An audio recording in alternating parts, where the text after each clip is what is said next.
வரவென் வறுமைகள் நீங்க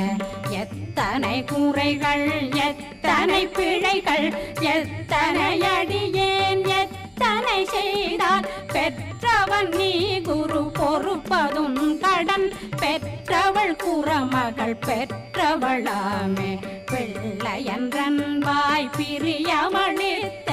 மைந்தனன் மீதுன் மனமகிழ்ந்தருளி தஞ்சமென்றடியார் தழைத்திட வருளை கந்த சஷ்டி கவசம் விரும்பிய பாலன்